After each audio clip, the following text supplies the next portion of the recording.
not to oppress them, not to kill them, not to beat them, not to intimidate them, not to make them live in fear. No, the government should be there to serve the people. That's what I'm saying. What these people should do is that they should. I believe that the time has come for Africa. Africa has suffered for so long. We have suffered for so long. Our people are dying. Our generation is dying. Where are my people? I'm not afraid. I am not fearing any man. I'm not worried about anything. I just want to do God's will. And yes, He has taken me over to the mountaintop.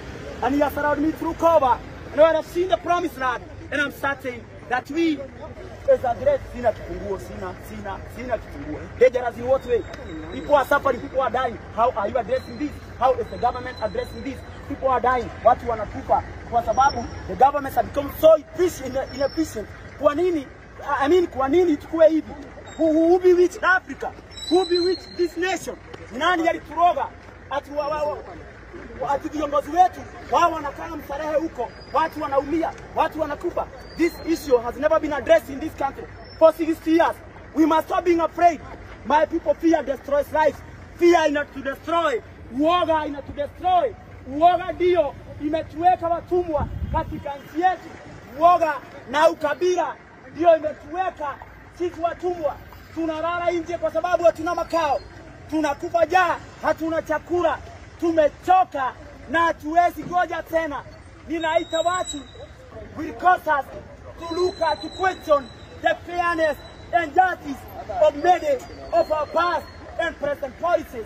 And through revolutionary values will cause us to look at history and the glaring contrast between wealth and poverty. And we shall say with a righteous anger that this is not right, and it is not right at all.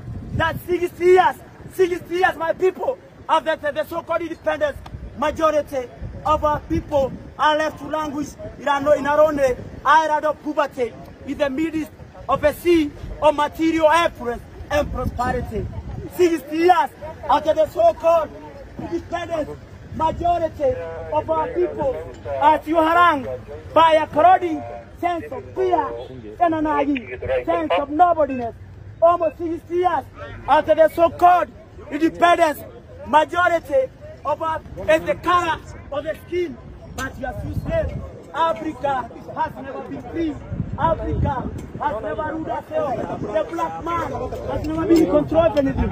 The Africa of today is too mercilessly and cruelly exploited by foreign powers and the BS of our leaders.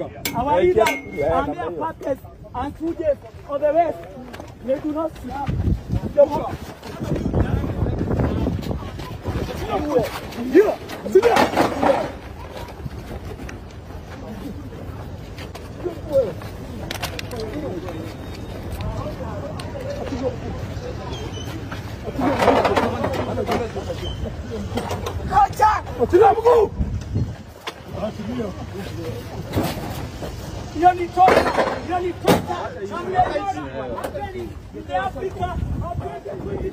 Africa, you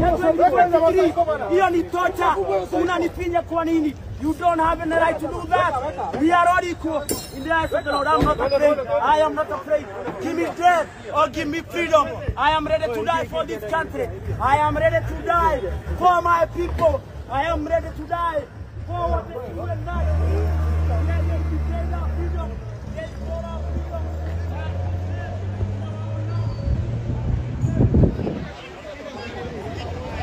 Jamaa anashikwa kila siku, anawachiliwa. Anashikwa kila siku.